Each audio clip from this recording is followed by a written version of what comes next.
Radio മാംഗോയുടെ happiness meetup ആണ് ഇവിടെ നടക്കുന്നത്. അതുകൊണ്ട് തന്നെ ഇവിടെ എത്തിച്ചേർന്നിട്ടുള്ള എല്ലാവർക്കും ആദ്യമേ ഒരു വെൽക്കം. കാരണം ഇന്ന് നമ്മളിവിടെ ചേർന്നിരിക്കുന്നത് ഇറ്റ് ഇസ് സംതിങ് ലൈക്ക് ഒരു വളരെ ട്രൂലി ബ്ലെസ്ഡ് ആയിട്ടുള്ള ഒരു മൊമെന്റ് ആണ് അല്ലെ.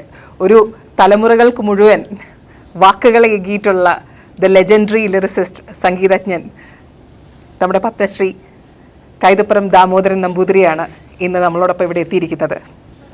ഞാൻ 40 കൊല്ലമായിട്ട് ഈ രംഗത്തുള്ളതാണ്. 40 അല്ല, 42 കൊല്ലമായി. ഞാൻ എഴുതിയതിൽ പലതും എൻ്റെ ജീവിതമായിട്ട് ബന്ധപ്പെട്ടിട്ടുള്ളതാണ്. അല്ലാതെ വെറുതെ തോന്നലിൽ എഴുതിയതൊന്നുമല്ല. പലതും സത്യവുമാണ്. ഹരിഹരൻ സംവിധാനം ചെയ്യുന്ന പടത്തിൻ്റെ പാട്ട് എഴുതാൻ വേണ്ടി അന്ന് ആദ്യത്തെ 2 പാട്ട് പിന്നെ ജയകുമാർ സാറാണ് എഴുതിയിരുന്നത്. ബാക്കിയുള്ളത് എന്നെയാണ് ഏൽപ്പിച്ചിരുന്നത്. ഞാൻ എന്നെ എഴുതാൻ വേണ്ടി മദ്രാസിൽ കൊണ്ടുപോയി. മദ്രാസിൽ കൊണ്ടുപോയിട്ട് ഞാനപ്പോൾ തുടങ്ങുന്നേ ഉള്ളൂ. ഒരു റൂമിലിരുത്തിയപ്പോൾ ഒരാൾ നടന്നു വരുന്നുണ്ടായിരുന്നു. അത് നിലഗൻ തലയുടെ മ്യൂസിക് ഡയറക്ടറായിട്ടുള്ള ബോംബെ രവിയായിരുന്നു. അതാണ് നിങ്ങൾ അറിയേണ്ടതാണ്.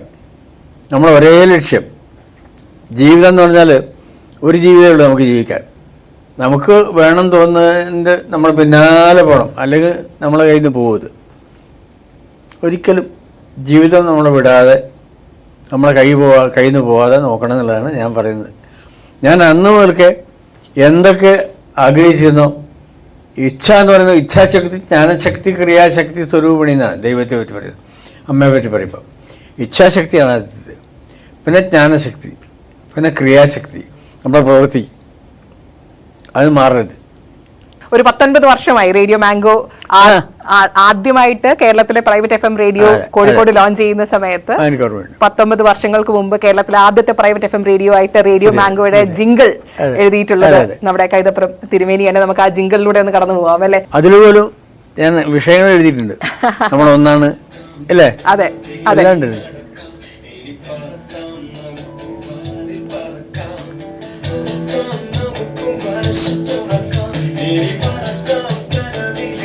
എല്ലാം മറക്കാം, എല്ലാ ദുഃഖങ്ങളും മറക്കാം.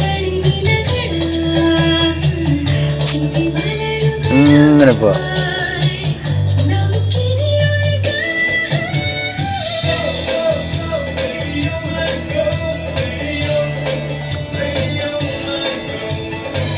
സാധാരണ ഇത് എപ്പോഴും മാറ്റാറാവുള്ളൂ അല്ലേ? പാട്ട് ഇടക്കിടക്ക് മാറ്റും. പാട്ട് പല സ്റ്റേഷൻസും മാറ്റിയിട്ടുണ്ടെങ്കിലും ഞങ്ങൾക്ക് മാറ്റാൻ തോന്നാത്ത പാട്ടാണ് തിരുമേനിയുടെ പാട്ട്. അത് മനുഷ്യരുടെ പാട്ടാണ്.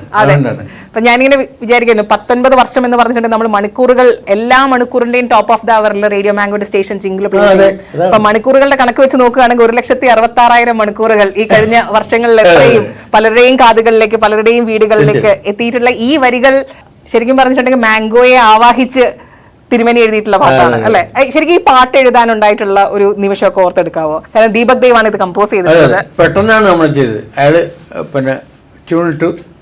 ആ ട്യൂൺ തന്നെ കേൾപ്പിച്ചപ്പോൾ ഞാൻ വിചാരിച്ചത് അതിനൊരു വളരെ കാലിക പ്രസക്തിയുള്ളതായിരിക്കണം.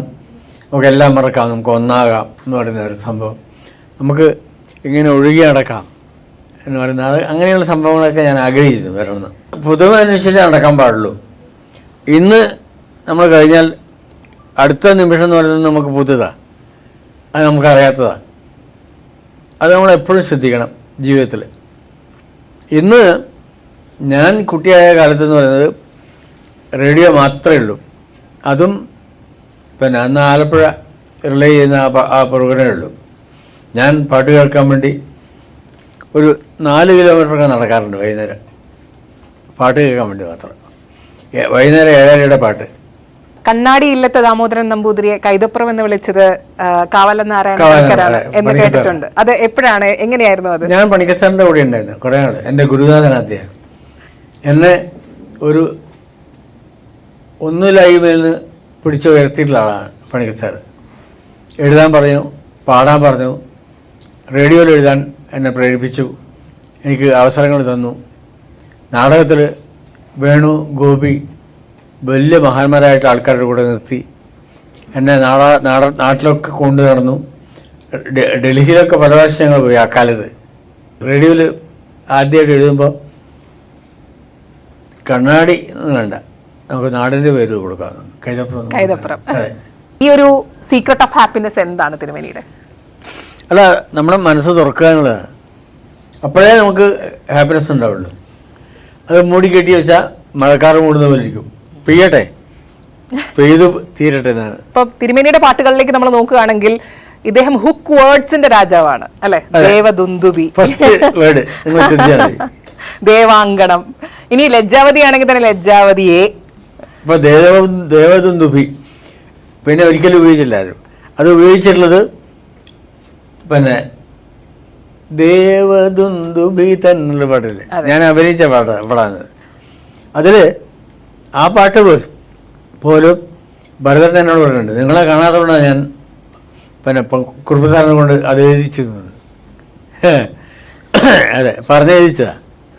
കാരണം ആ വാക്കിലാണ് അതിന്റെ എല്ലാ ഹൈലൈറ്റും, ആ പഞ്ചും ഇരിക്കുന്നത് എന്ന് പലപ്പോഴും. ചിലത് നമ്മൾ സാധാരണ പോലെ ആയിരിക്കും, സാധാരണയിൽ നിന്നാണ് തുടങ്ങുന്നത്. പക്ഷെ അതിനുണ്ടാവും എന്തെങ്കിലും സാധനം ഉണ്ടാവും, കാരണം ഉണ്ടാവും. അതാണ് മലയാളത്തിൽ വിദ്യാസാഗറിന്റെ തുടക്കം, ദീപക് ദേവിന്റെ തുടക്കം, അതേപോലെ ജാസി ഒരു 40 പേരുടെ അല്ലേ, 40 പേരുടെ തുടക്കം. ആ ശ്രീനിവാസന്റെ പടം, ഫസ്റ്റ് പടം. പിന്നെ ലോഹിയുടെ പടം, പിന്നെ നമ്മുടെ ബ്ലസ്സിയുടെ പടം. ഇങ്ങനെ നോക്കിയാൽ 30 സംവിധായകന്മാരുടെ പടവും ഒരുപാട് ഡയറക്ടേഴ്സിൻ്റെ, മ്യൂസിക് ഡയറക്ടേഴ്സിൻ്റെ. നമ്മളെ ഇയാളും അതെ, നമ്മളെ ദീപക് ദേവ്. അതെ.